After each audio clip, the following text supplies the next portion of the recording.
Assalamualaikum warahmatullahi wabarakatuh.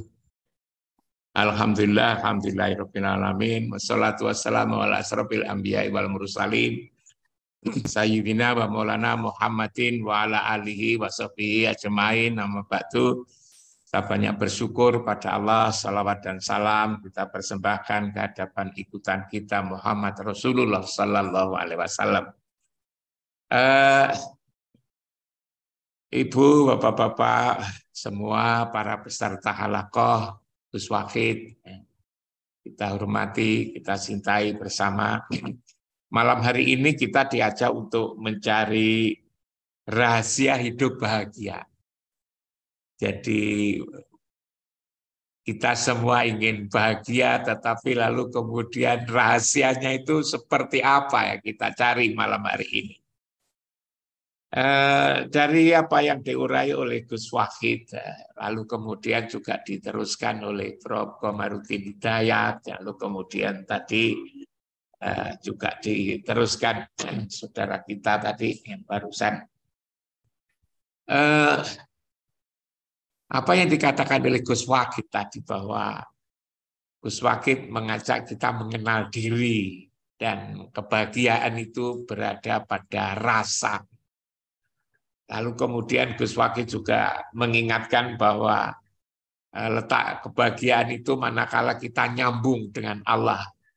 Tapi lalu Gus Wahid juga mengatakan bahwa mengingat atau menyambung Allah itu tidak, dengan Allah itu tidak mudah karena Allah sendiri juga tidak gampang untuk dikenali karena Allah tidak berupa, tidak berbentuk, tidak beralamat.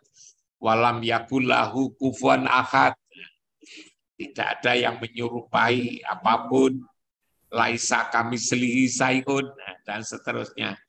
Kemudian Prof. Komar tadi menjelaskan wilayah-wilayah dari mana kita mendapatkan kebahagiaan, mulai dari hal yang sifatnya fisik ya, physically sampai kepada yang bersifat nuraniah itu. Nah, saya mengikuti apa yang disampaikan oleh Gus Wahid dan juga disampaikan oleh Prof. Komar tadi. Memang mengenal diri itu menjadi penting sekali. Mengenal diri. Dan mengenal diri itu sebetulnya juga tidak mudah.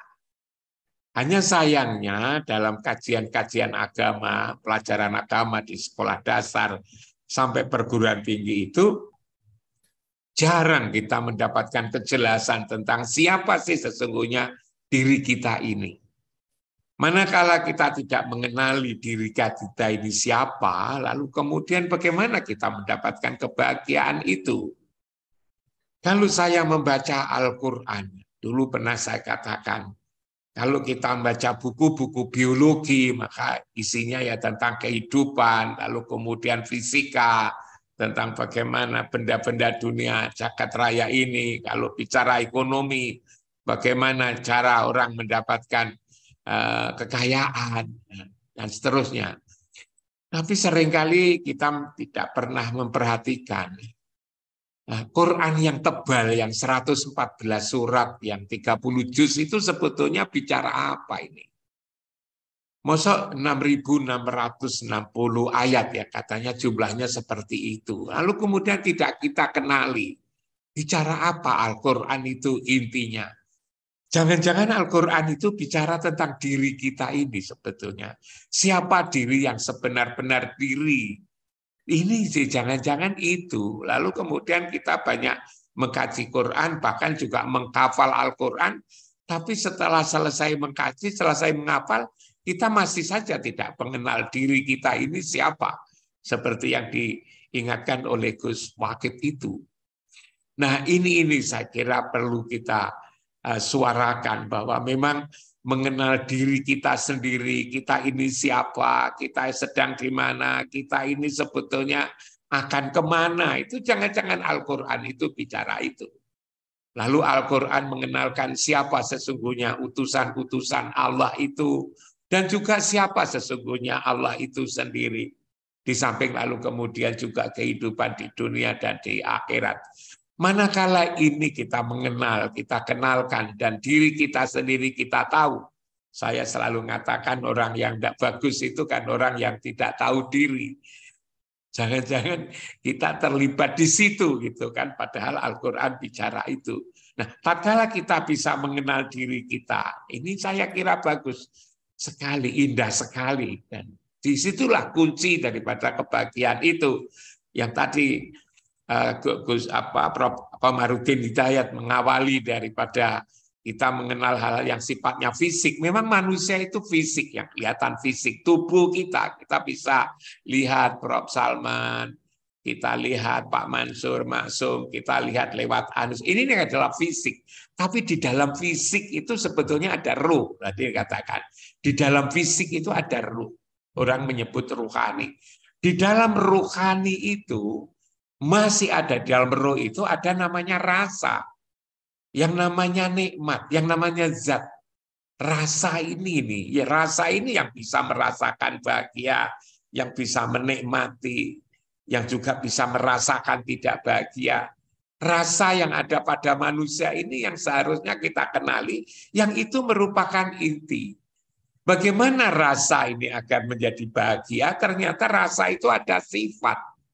Yang sifat itu adalah turunan daripada Muhammad. Ialah sidik, amanah, tabligh, dan fatona. Manakala sifat ini lalu kita gunakan sehari-hari sebagai sifat kita, bahwa sifat kita itu adalah selalu mengikut sifat Muhammad, ialah sidik, amanah, tabligh, fatona, maka rasa ini lalu menjadi hidup. Dan rasa ini tidak saja hidup, tapi juga mengantarkan kita kepada kebahagiaan. Dan kalau rasa kita itu hidup, maka lalu kemudian kita bisa mengenal Allah dan mengenal Rasul-Nya. Rasa ini bisa mengenal Allah pada Allah dan pada Rasul-Nya. Yang sama-sama ghaib. Yang rasa yang ada di dalam tubuh kita ini ghaib, Rasul juga ghaib, Allah juga ada ghaib. Sehingga menyambung. Menyambung antara Allah, menyambung Rasul, menyambung kita sebagai mukmin. Disitulah ketika nyambung ini menjadi sebuah kebahagiaan. Tadi dikatakan oleh Gus Wahid bahwa mengenal Allah itu, mengingat Allah itu tidak gampang. Ya memang tidak gampang. Saya kira kalau kita jujur, sehari-hari kita menyebut nama Allah. Tapi lalu kemudian yang kita sebut sebagai Allah itu siapa? Seringkali kita lalu kemudian berhenti di situ, lalu kemudian tidak mencari.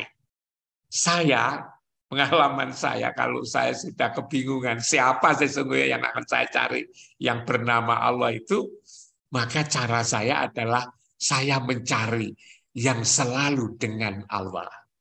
Saya mencari siapa yang selalu bersama Allah. Siapa yang selalu serta Allah. Siapa yang ketika nama Allah disebut, nama dia juga disebut. Kan Allah tidak pernah disebut sendirian, tapi mesti ada nama lain. Nama lain itulah adalah Muhammad. Nah, lalu kemudian ketika kita kenal siapa yang dengan Allah, yang bersama Allah, yang serta Allah, tatkala kita bisa membayangkan yang dengan Allah, maka kita baru mengenal Allah. Allah itu siapa? Memang Allah tidak bisa dikenal, maka kita lewat siapa yang bersama, yang dengan, yang serta Allah. Itulah sholawat jadinya. Makanya orang tua-tua dulu selalu pesan itu, jangan lupa sholawatnya. Artinya maka jangan lupa kamu nyambung dengan orang yang disayangi, dikasihin oleh Allah. Bahkan dari situ lalu kemudian saya teringat surat Al-Anfal ayat 33 itu. Bahwa engkau tidak akan disiksa, engkau tidak akan mendapatkan kesulitan sepanjang engkau bersama dengan Muhammad. Itu lalu kan kunci. Kunci kebahagiaan itu kan bersama Muhammad itu. Lalu kemudian ketika bersama Muhammad, lagi-lagi saya selalu mengingatkan tentang rumah. Ialah rumah ruhani itu. Ada rumah jasmani, ada rumah ruhani. Coba lalu kemudian kita lihat di surat Shad ayat 46-47 yang selalu juga saya sebut. Bahwa ketenangan hidup. Tenang itu kan sakinah, kebahagiaan itu kan. Itu manakala kita berada di rumah, ingat rumah. Inna akhlasnahum bi khalisatin dzikradar. Aku menjadikan hati itu damai, tentram, sakinah, manakala orang itu selalu ingat rumah. Bahkan lalu kemudian disebutkan di ayat berikutnya, wa innahum indana laminal mustofainal ayat. Orang yang selalu berada di rumah rohani ini, rumah rohani. Ada rumah jasmani, rumah rohani. Maka lalu kemudian orang itu akan menjadi manusia pilihan terbaik. Kalau dia sudah menjadi manusia pilihan terbaik, bukankah itu sesungguhnya kebahagiaan itu? Maka ketika orang mau rumah tangga, agar hidupnya sakinah, mawaddah, warohmah, lalu kemudian juga diingatkan tentang kebahagiaan yang selalu terikat yang berada di rumah ini, rumah fisik maupun rumah rohani ini. Nah ini kalau menurut tema saya, jadi intinya memang mengenalkan diri dan itu ada di situ ada rasa, rasa itulah yang merasakan, rasa itulah yang menikmati, dan rasa ini ternyata punya sifat turunan daripada Muhammad Rasulullah itu. Lalu kemudian kalau kita sudah bersifat, ada sifat, tapi belum tentu kita menggunakan sifat. Yang dulu saya katakan sudah Pancasila, tapi kita belum menggunakan sifat-sifat Pancasila sehingga menjadi Pancasilais. Nah, kalau kita sudah menggunakan sifat Muhammad ini, maka lalu kemudian kita mengenal Allah. Tatkala kita mengenal Allah, maka lalu caranya gimana Allah membimbing kita agar kita damai? Maka diingatkan kepada satu rumah. Bahkan di surat Al-Fat itu agar hati kita tenang, surat Al-Fat kalau tidak salah ayat 4 itu, huwallazi anzala sakinata fi qulubil mu'minin liyazdadu imanan ma'a imanihim. Itu bagus sekali. Berarti Banti Sarin kan di anak. Saya kira seperti itu Gus Wakil. Jadi kita ini memang menghidupkan yang ada di dalam. Di dalam ini memang karena itu sakinah kebahagiaan ini tidak tergantung kepada latar belakang pendidikan, tidak tergantung kepada kekayaan, tidak tergantung kepada jabatan, posisi, dan seterusnya. Semua orang bisa merasakan. Kebahagiaan itu orang miskin bisa merasakan, orang bodoh pun juga bisa merasakan, dan tidak selalu orang kaya raya merasakan kebahagiaan. Orang yang pinter, betul-betul pinter, tinggi, prestasi unggul juga belum tentu merasakan kebahagiaan, karena rasa ini menjadi rata, tidak lihat tempatnya, tidak lihat posisinya, tidak lihat perannya, tidak lihat keadaannya, tapi kebahagiaan itu ada di dalam rasa yang dalam ini, sehingga tidak mengenal batas siapapun. Siapapun bisa merasakan, dan disitulah lalu kemudian kalau kita ingin mengejar kebahagiaan ini, rahasia kehidupan bahagia ini, ya memang sarandarannya adalah kita mengenal diri, lalu kita mengenal Rasul, lalu kita mengenal Allah. Mengenal Allah sulit, lalu mengenal Rasul sulit, karena Muhammad sudah wafat, maka mengenal diri yang ada pada diri kita sendiri ini. Maka lalu kemudian diri kita ini juga harus kita percaya. Wa aminu bima anzaltu musaddiqan lima ma'akum wala takunu awwala kafirin bi. Di sini mengenal diri kita supaya percaya kepada suara batin kita ini. Ini Gus Wakil tambahan saya, moga-moga menambah bagaimana kita mencari rahasia hidup bahagia ini. Memang intinya lalu kemudian nggak bisa kalau tidak dituntun oleh agama.